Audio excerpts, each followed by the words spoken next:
Hi, I'm Ron and welcome to Popsicle, where I talk about popular culture, science, and everything in between. Today in this episode, I'm going to try something new, and just in time to celebrate Halloween, well, I consider the entire October to be Halloween or horror month, and this time I'm going to have a reading of one of my horror short stories.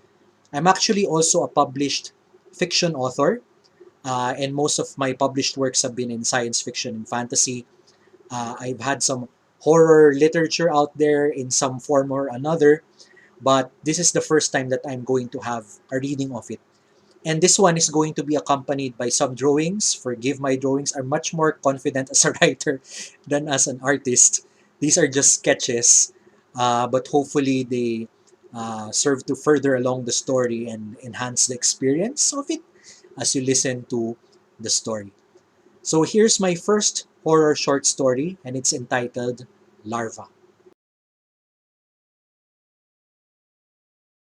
She woke screaming, covered in sweat and slime, and chained. As her voice came out of her mouth unwanted, her eyes tried to adjust to the darkness. She could not see beyond a few feet from where she lay. The light shed by the single lantern above her head was weak.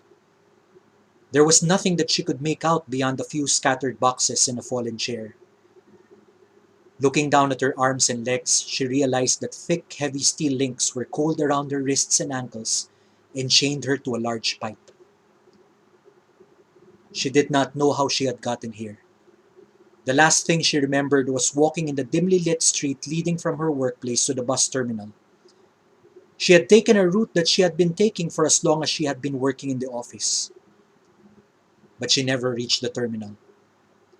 Whoever had brought her here had taken her before she got there.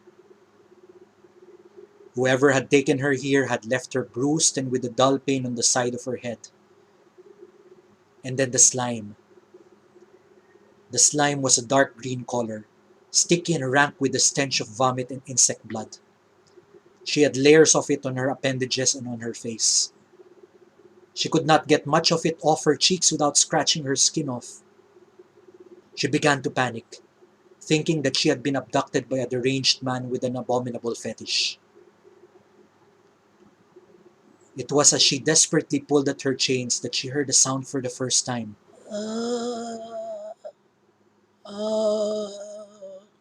It made her cease her struggles.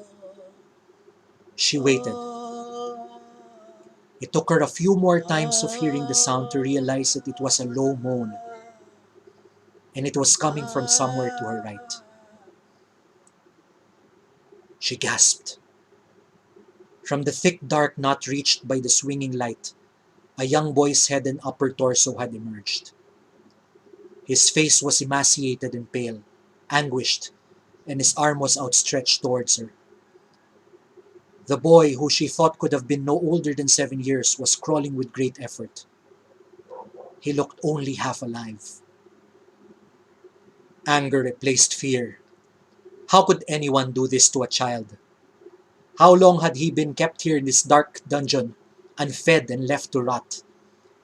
The boy's every moan drove a stabbing pain through her heart. "Who brought you here?" she asked with a hoarse voice. She cleared her throat and said, "Are you all right?" The boy said nothing and only continued to moan. "You bastard!" she screamed into the shadows. "Let us go!" In response, there came a series of skittering sounds from in front of her. She felt the hair rise on her arms, for the sounds made her think of multiple insect legs hitting the cold stone floor. A robed figure, humanoid in form yet a few feet taller than she would have thought possible for a human, slid into view from the dark. Indeed, with the robe concealing its feet, it seemed not to have walked the way any normal person would have. Whatever expletive she had intended to cry out died in her throat. Fear had seized her again. "What? What do you want with us?" she began to cry. "Please let us go." The thing cocked its head to the side. The motion reminded her of a curious mantis, ready to feed. She felt her bladder empty. "Please," it said. in a voice that sounded much like hers, save that it was accompanied by a noise no human mouth or larynx could make. Please, feed my child. Her eyes widened. Trembling, she turned to where the child was. How could she not have seen it? How could she have mistaken the thing spawn for anything other than what it was? Where legs should have been, there was a lumbering, sluggish posterior, segmented and plated, wet with sludge. It was finally near enough so the light bathed its entire form, and it had finally stopped moaning.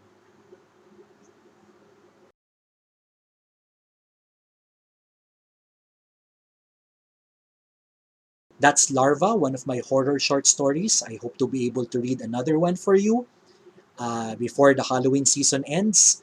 If you liked what you heard and saw, and you'd like to see more, not only in terms of horror short stories, but also things about science, popular culture, and everything in between, don't forget to subscribe to Popsicle so that you may be alerted to new content. See you next time!